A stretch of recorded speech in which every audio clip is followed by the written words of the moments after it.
La disolución del primer triunvirato romano trajo una nueva crisis a la República.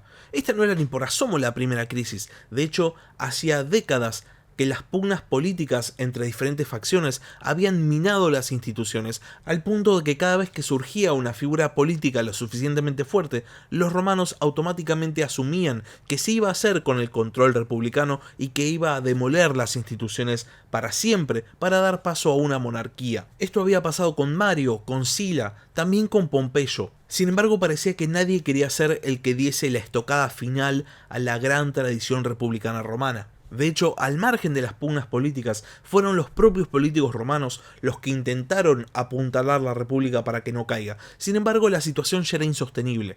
Después de la muerte de Craso, el pacto político entre los tres triunviros se había roto definitivamente. Hubo muchos que intentaron mediar entre los dos pilares de la política romana, César y Pompeyo. Sin embargo, esta mediación no resultó, porque eran figuras irreconciliables. Pompeyo representaba lo tradicional de Roma, mientras que César traía lo nuevo. La disputa entre estas dos maneras de concebir a Roma iba a llevar al Estado romano al límite e iba a traer la muerte definitiva a la República.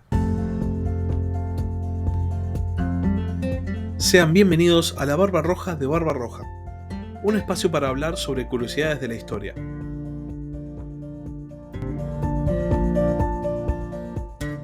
La rivalidad entre César y Pompeyo ha fascinado a la humanidad durante generaciones. Esto es bastante lógico, sobre todo si tenemos en cuenta que César y Pompeyo fueron los dos grandes generales de su época y fueron dos de las figuras políticas más importantes de uno de los estados más importantes de la historia de la humanidad. El hecho de que no solamente hayan coexistido, sino que hayan terminado enfrentándose pese a haber sido aliados políticos, despierta la fascinación no solo de historiadores, sino también de entusiastas de la historia. Ahora bien, hay una faceta acerca del enfrentamiento entre César y Pompeyo que se suele dejar de lado, no se le presta tanta atención. Me estoy refiriendo a la discusión política que atravesaba la República Romana en este periodo en el cual César y Pompeyo terminaron enfrentándose. Y cuando hablo de política, no solo me refiero a la política interior, la política civil, sino también a la política exterior, la política, podríamos decir, militar.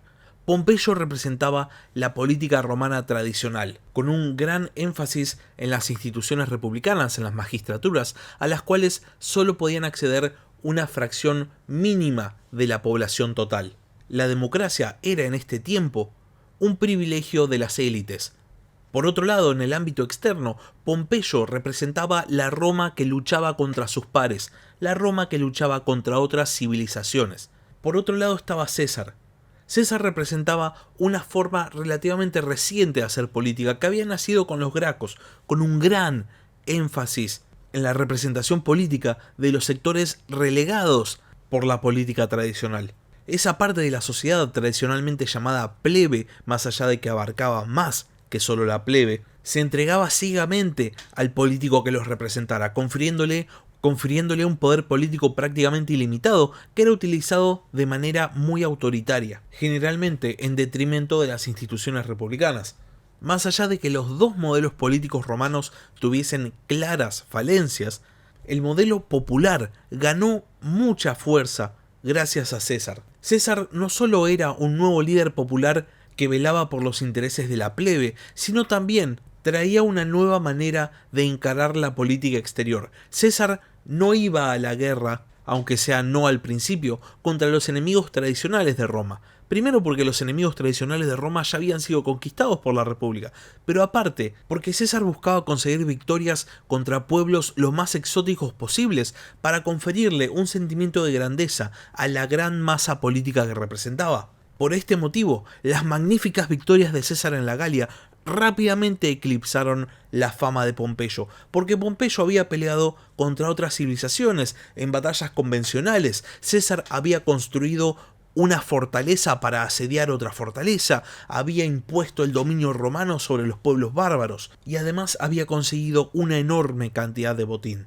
La fama de César crece muy rápidamente en Roma, y en esta ciudad estaba Pompeyo, viendo cómo su rival político, quien hasta no hace mucho tiempo había sido su aliado, se volvía cada vez más popular, se volvía cada vez más poderoso. En última instancia, lo que precipitó el conflicto entre ambos líderes no fue solamente la manera irreconciliable en la que ambos se manejaban tanto en la política interna como en la política externa de la República, sino los propios egos.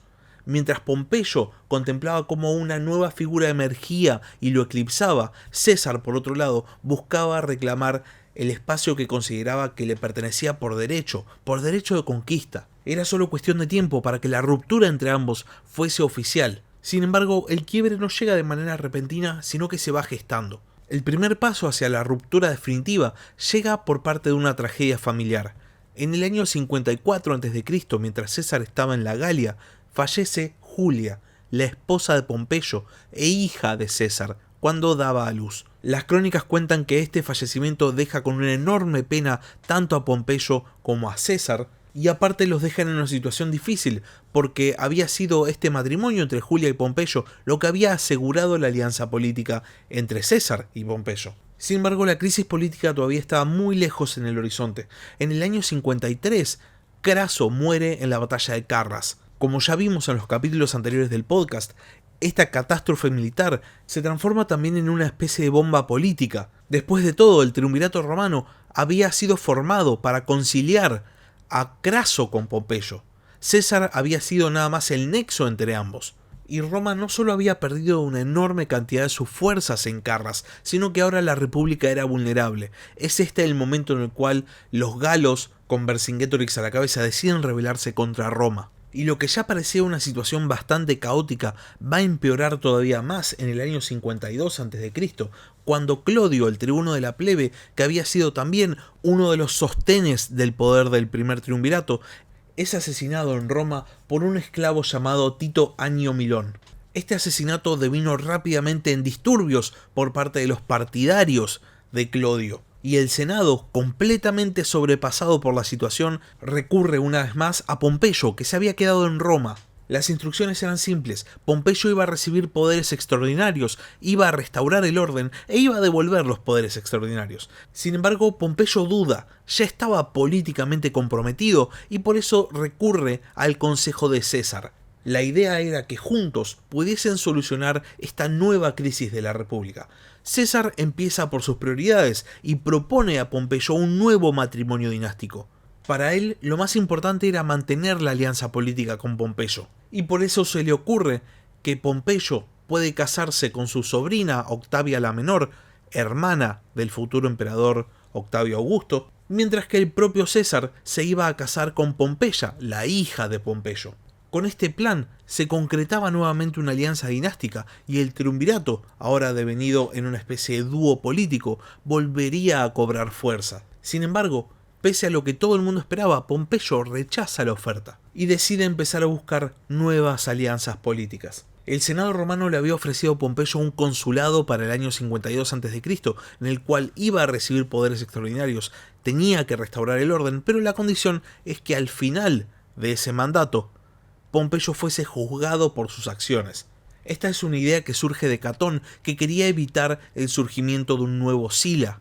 Pompeyo acepta esta oferta, acercándose nuevamente al sector de los optimates del Senado y formaliza sus nuevas alianzas políticas, casándose con Cornelia Metela, la hija de Quinto Cecilio Metelo Escipión, un enemigo político de César. Parecía que Pompeyo rápidamente quería salir de la sombra de la nueva figura política que era César, y todo el mundo esperaba que usara su consulado para legislar contra el que había sido su aliado político. Sin embargo, Pompeyo legisla con el fin de terminar con la crisis política. Entre una de las leyes que impulsa está la ley de Ambitu, que condenaba expresamente el soborno político. Esto es tomado como un desafío por parte de los partidarios de César, muy acostumbrados a utilizar esta práctica para influir en las votaciones. Pero parece que el objetivo de Pompeyo en sí no era la facción cesariana, sino los partidarios de Clodio, que son juzgados en masa. Durante el consulado de Pompeyo, los partidarios de César impulsan un proyecto de ley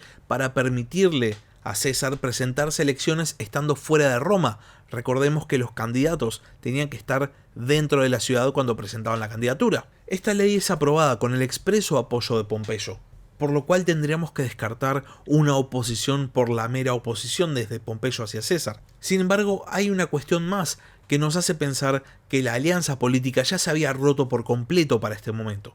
Cuando estaba por finalizar el consulado extraordinario de Pompeyo, partidarios de César le aconsejan que con el fin de restaurar la alianza política entre ambos, tome a César como cocónsul para el tiempo que queda de mandato. Sin embargo, Pompeyo una vez más rechaza una posible alianza nueva con César y en vez de tomarlo a él, elige a Metelo Escipión.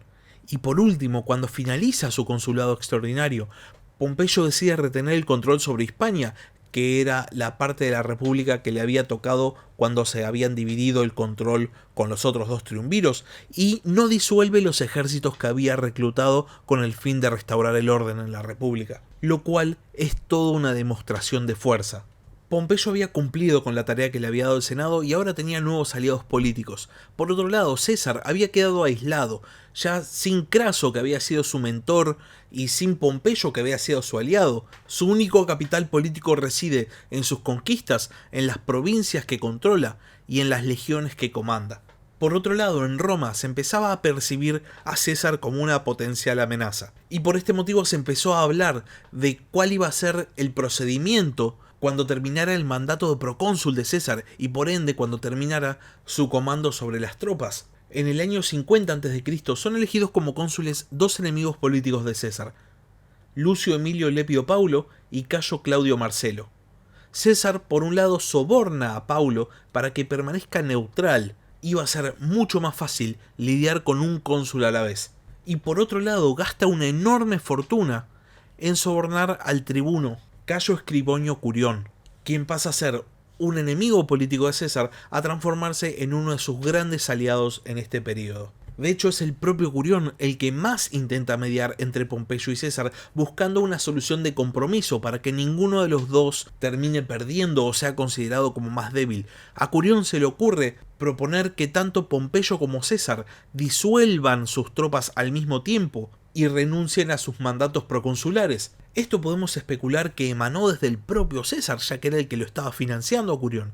Y lo interesante es que el que se niega es Pompeyo, que propone que César deponga primero sus armas y que después él ve.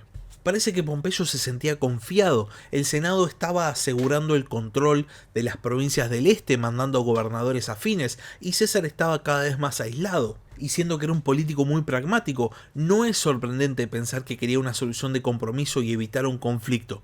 Y de hecho, la República misma quería evitar un conflicto. El Senado trata la opción de mandar a uno de los dos triunviros a iniciar una guerra contra Partia, cosa que consideraban mucho más preferible que verse inmersos en una nueva guerra civil. Y también Curión propone un proyecto de ley para que los triunviros depongan las armas al mismo tiempo, y este proyecto es aprobado por 370 votos contra 22. Sin embargo, cuando esta ley iba a ser formalmente aprobada, el cónsul Claudio, ese que no había sido sobornado por César, disuelve el Senado, impidiendo que la votación pase e impidiendo que se formalice.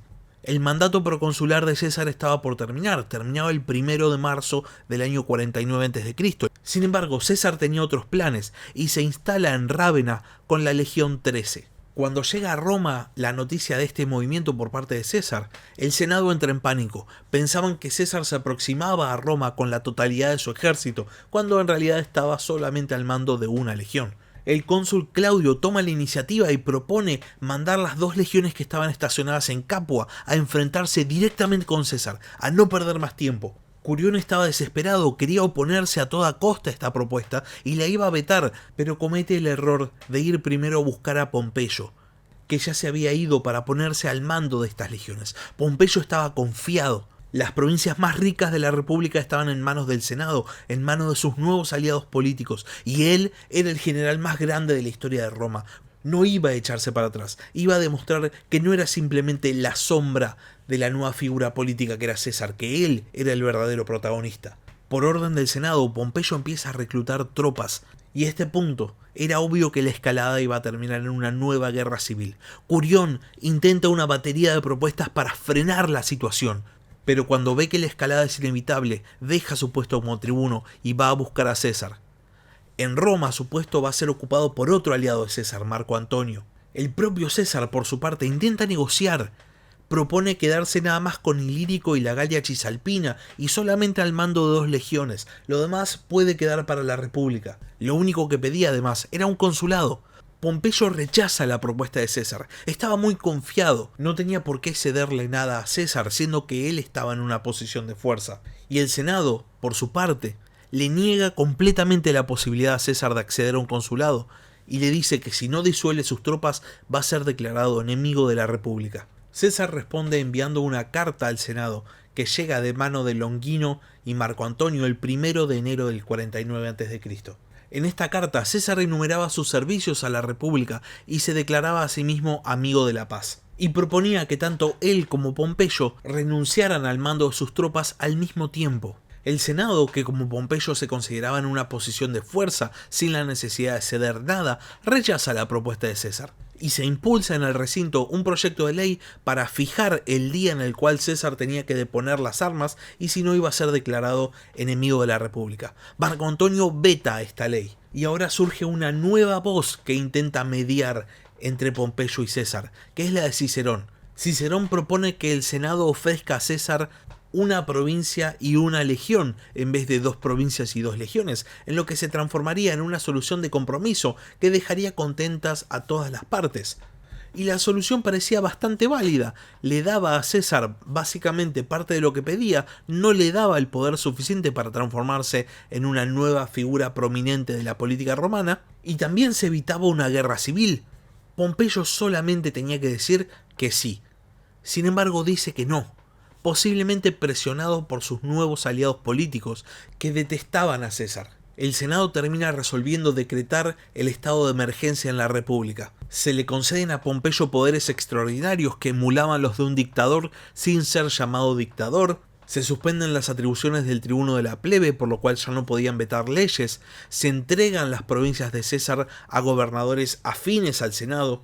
Y la situación se precipita. Pompeyo es nombrado cónsul sine collega, o sea, cónsul sin colega, y en el Senado se pronuncia la famosa frase Caueant consules nequid detrimenti res publica capiat. Cuiden los cónsules que la república no sufra daño alguno.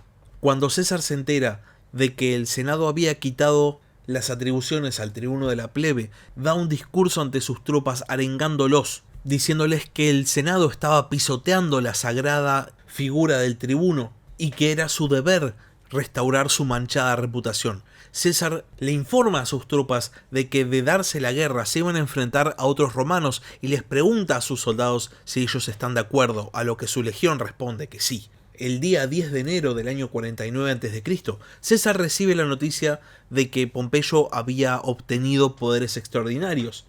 Ese mismo día decide cruzar el río Rubicón, que era la frontera entre la Galia Cisalpina e Italia. César ya daba por iniciada la guerra civil y había decidido tomar la iniciativa tomando ciudades dentro de Italia. Se dice que cuando ya estaba todo listo para cruzar el Rubicón, César titubea, duda, pero se reafirma a sí mismo y pronuncia otra de las famosas frases de esta época, alea iacta est, que significa los dados han sido lanzados, pero la traducción más conocida es la suerte está echada.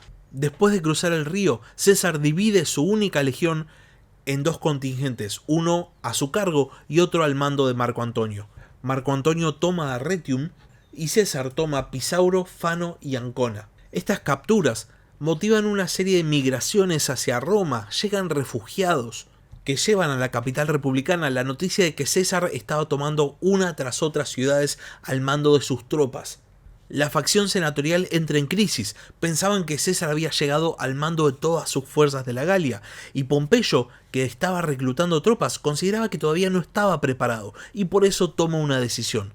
César podía quedarse con Roma, pero él se iba a llevar al Senado e iba a resistir en otra parte, en Grecia, donde podía disponer de los grandes recursos que había acumulado la República. Se dice que Pompeyo salió tan rápido de Roma que se olvidó de llevarse el tesoro de la ciudad. César, por su parte, no iba a perseguir a Pompeyo con una única legión y espera que lleguen otras 4 legiones desde la Galia, y solo cuando está al mando de 5 legiones decide iniciar la persecución. El primer combate entre las fuerzas cesarianas y las fuerzas pompeyanas se da el 1 de febrero del 49 a.C. en la ciudad de Osimo, donde César derrota a Publio Atio Varo, que estaba en esta ciudad reclutando tropas justamente para la causa de Pompeyo. El 13 de febrero llega a la ciudad de Corfinium y la sitia. Esta ciudad estaba muy alineada con la causa popular y tenía como especie de patrono político a Cayo Mario, y por eso al poco tiempo la ciudad decide rendirse a César. El comandante de las fuerzas de esa ciudad era Lucio Domicio Enobarbo, que si bien era partidario del Senado, despreciaba a César y Pompeyo por igual, y por ese motivo no había seguido a Pompeyo como había exigido. Enobarbo es capturado y es llevado ante César, y le suplica que lo mate. César no acepta la petición de Enobarbo y lo deja en libertad. Y ustedes pensarán, qué bueno César, no mató a un enemigo político. Sin embargo, la decisión tiene otro sentido. Para los romanos, la derrota militar era una humillación, y la humillación se limpiaba con el suicidio. Al privar a Enobarbo de una muerte honorable, César da dos mensajes. Primero, humilla a Enobarbo todavía más allá de la derrota, y por otro lado, anuncia ante el mundo que él no es un nuevo Sila ni un nuevo Mario. Él va a perdonar a quienes sean derrotados, y sobre todo va a perdonar a quienes se rindan. Y después de semejante declaración política, prosigue hacia el puerto de Italia, Brundisium, desde el cual Pompeyo estaba cruzando el Adriático. Cuando César llega a Brundisium, Pompeyo ya había cruzado la mitad de sus fuerzas, y la otra mitad estaba esperando que la flota volviese para poder cruzar. César ordena a sus tropas que construyan escolleras con el fin de bloquear el puerto de Brundisium. Pompeyo, por su parte, ordena la construcción de torres en sus barcos con el fin de poder dispararle a los constructores de la escollera de César. Y en el medio de escaramuzas entre los constructores y la flota de Pompeyo, las fuerzas senatoriales logran cruzar el Adriático. César, ya sin oposición senatorial, entra a Roma el día 29 de marzo del año 49 a.C. Nombra a Marco Antonio como jefe de sus fuerzas en Italia y convoca a los pocos senadores que habían quedado. César pretendía quedarse con todos los fondos de emergencia de la ciudad, pero esta acción es vetada por Metelo Escipión, que se había quedado en Roma. César entonces ocupa el foro con sus soldados, fuerza las puertas del templo de Saturno, donde estaba el tesoro de la ciudad, y se queda con este tesoro. Después de solamente 2 semanas de permanecer en Roma, César abandona la capital republicana, dejando a Barco Lépido como pretor. En abril ordena a las tropas que habían estado bajo el mando de Enobarbo que invadan Sicilia y Cerdeña. La idea era evitar el punto débil de Roma, que era la llegada de trigo a la capital, garantizando la continuidad de las rutas comerciales. Y ya con Roma bajo su control, con Italia libre de enemigos, César ahora tiene que tomar una decisión. Pompeyo había cruzado el Adriático, todas las fuerzas senatoriales estaban en los Balcanes, pero por otro lado, al oeste de la República, en Hispania, estaba el núcleo duro del poder pompeyano. Si César se sobreextendía al este y quedaba inmerso en una larga lucha contra las fuerzas senatoriales, podía llegar una potencial ofensiva desde el oeste que podía arrebatarle el control de Roma y con eso podía privarle de suministros. Teniendo esto en cuenta, César decide que su prioridad, antes de perseguir a sus enemigos políticos, antes de perseguir al Senado que lo había declarado enemigo de la República, es arrebatarle a Pompeyo su único centro de poder propio. El primer objetivo para César va a ser Hispania. Y hasta acá llegamos con el capítulo de esta semana. Si llegaron hasta acá, les invito a responder esta pregunta en la caja de comentarios o mandándome un mail a la barbarroja@gmail.com. ¿Creen que fue Pompeyo quien precipitó el inicio de la Segunda Guerra Civil o hay responsabilidad en ambos líderes políticos? Si no están suscritos al canal y este capítulo les gustó, si les interesa la historia romana, la historia antigua o la historia en general, no se olviden de suscribirse al podcast. Pueden suscribirse en YouTube o en Spotify, es algo que me ayuda un montón, así que les agradezco de antemano. Y si tienen algún comentario o alguna duda o simplemente quieren decir algo, pueden escribirme un mail al mail del podcast, la_barbarroja@gmail.com. Pueden escribirme un comentario en YouTube o también pueden seguirme en @barbarrojacast en Twitter. Muchas gracias por haber escuchado y hasta la próxima. Gracias por escuchar La Barba Roja de Barbarroja. Si tenés algún comentario, si tenés alguna pregunta o simplemente tenés algo para decir, podés escribir un comentario en YouTube o bien podés mandar un mail a labarbarrojadebarbarroja@gmail.com. Hasta la próxima. Adiós.